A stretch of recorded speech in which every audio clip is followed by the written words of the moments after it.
Hi guys, welcome back to GP Reactions. I hope you're well. I hope you're having a great day and a great weekend. And a big thank you to everybody that has subscribed. I would love to get my channel up to 2,000 subscribers by the end of 2023. So if you haven't already subscribed, then please hit that button and join my channel. I know I'm not the best reactor in the world, but I do my best and I really enjoy the music I listen to. And I don't generally follow the algorithms, so you might not hear the run-of-the-mill tracks that you would hear on many other channels. Because this is my journey, my discovery, and for a lot of reactors, they're a lot younger and they're discovering music that we all know very well.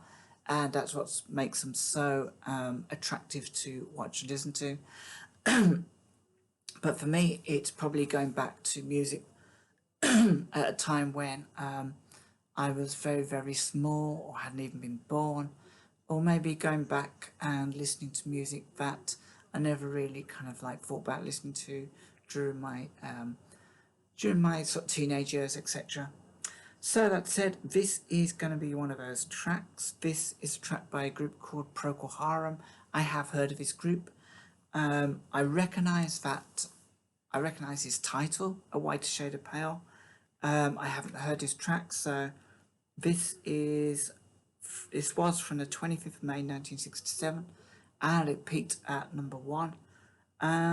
It was on an album, but I think it was on the US version of an album which was out in September 1967. Indeed, this track is written by Keith Reid and Gary Brooker. Keith Reid isn't on the on my list of their artists that feature on this track. We have Gary Brooker on vocals and piano, Matthew Fisher on Hammond organ, Ray Royer on guitar, I think that's Ray Roger on guitar, David Knight on bass, and Bill Eden on drums. So hopefully I haven't pronounced any of the names incorrectly. So yeah, I'm looking forward to this. This is, I think, a promo video for their track. So I'll let you know if I've heard this one before. So without further ado, this is Procol Harum with A Whiter Shade of Pale.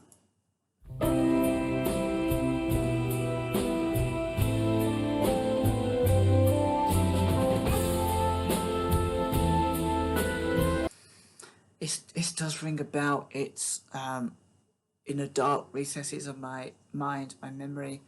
Possibly something I may have...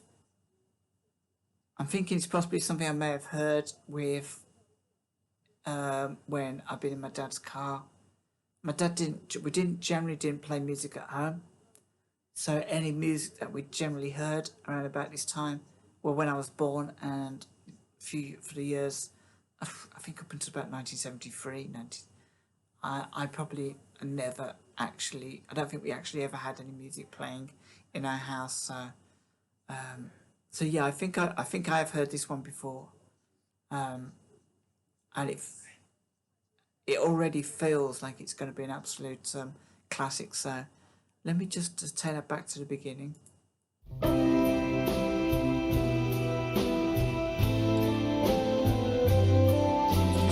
Church.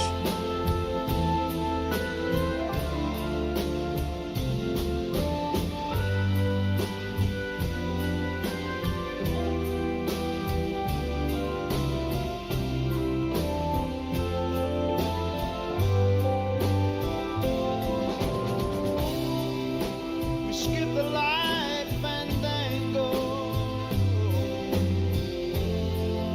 turns cartwheels across the floor.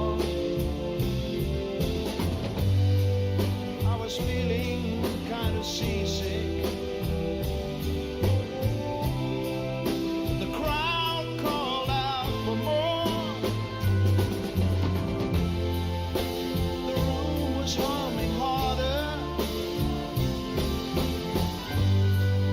as the ceiling flew away. When we call out for another drink, wow, what a voice. The waiter brought a tray.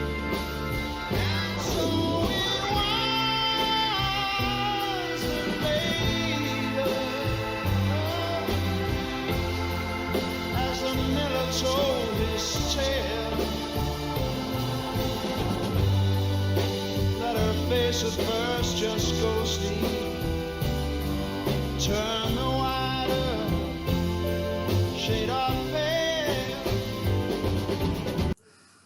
This is something otherworldly. I vaguely remember the very beginning of this when I was a kid. I don't know why I just remember the beginning, but his voice, Gary Brooker, I think he's on vocals. His voice is just, he's got one of those voices that's like suited to an anthemic sounding record. It's so elevating when he sings, and I'm not sure what he's singing about, but it's almost like it feels almost like I was in church listening to a sermon, something that I can't understand, but I know it's really amazingly deep and important, and that's how this is making me feel. It's giving me chills. This song is really giving me chills so far. It's amazing.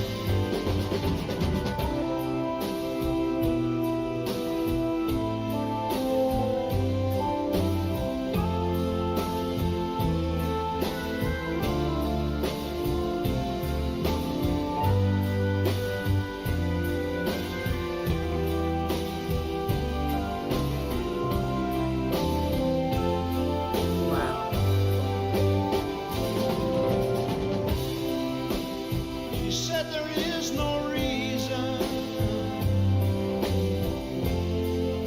and the truth is plain to see. But I wander through my playing cards, would not let her be one of 16 Vestal virgins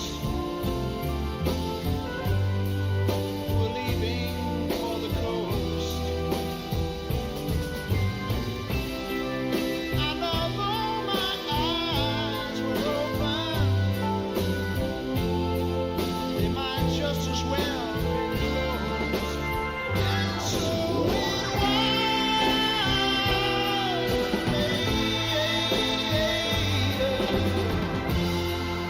as the mirror told his tale,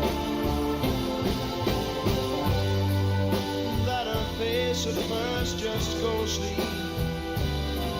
Turn the wider shade of pale.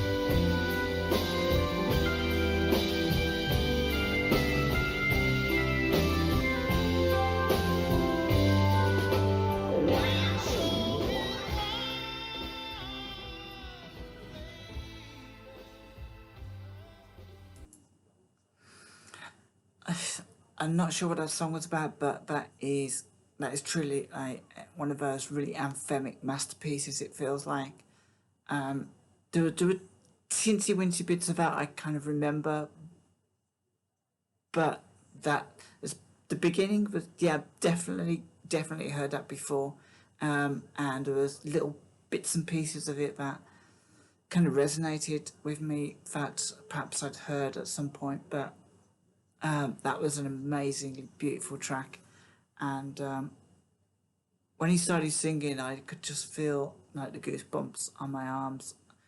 It's just his voice, and I think the music. It felt like he was in church, really did. I can't really think what this was about. I love the video to this. I love the fact that they're just standing there. I think it's so. While he's singing it, it's just, they're standing in reverence maybe to his singing. I'd like to think that was the case. It's an amazing track. I'm gonna jump straight into the lyrics because I can't think what this is about at all. I mean, the lyrics were beautiful, but they kind of don't really make any sense to me. But I think the lyrics are maybe meant to be abstract, perhaps. We skipped the light fandango, turned cartwheels across the floor. I was feeling kind of seasick. The crowd called out for more. The room was humming harder as the ceiling flew away. When we called out for another drink, the waiter brought a tray. No idea, it's just so poetic and beautiful. And so it was that later, as the miller told his tale, that her face, as first just ghostly, turned a whiter shade of pale.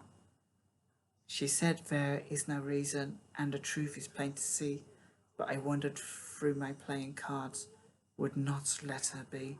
One of 16 Vestal virgins who were leaving for the coast, and although my eyes were open, they might just well have been closed. They might have just well as been closed. And so it was that later the miller told his tale, that her face at first turned, at first just ghostly, turned a whiter shade of pale. I mean, those lyrics were just beautiful. I have no idea what they mean, but it was just such poetry. The music was fantastic. I'm guessing that was a Hammond organ that was playing on it. Matthew Fisher. Drums are great. And Gary Brooker on vocals, just fantastic. I really loved that. I can't really think of anything else except that I'm gonna have a quick look at the comments on this, see if there's anything I can gather about what this is about. John Lennon once said, "This is the best song ever composed." Really, wow. I mean, it did feel like an absolute masterpiece. When I got to the end of it, it just felt so spiritual. Hammond organ, yeah. Triple Light Fandango, nod to Bach, maybe. Superb recipe for hit, 1967. Yeah, so came out in 1967. Whiter Shade of Pale, 19 White. Someone's just reeling off a lot of. Sorry, but it doesn't get any better than this. It never gets old listening to it, and it will take you back in time where you first heard it. I was stationed in the UK at the time, and also some of the best music of all time came in that era. I think Gary Brooker's passed away. Yeah, rest in peace, Gary Brooker.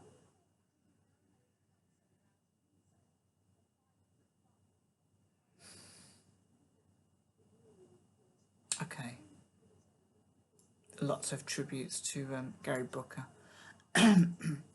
So, guys, join me in the comments below. Please do, especially if you know what this song's about.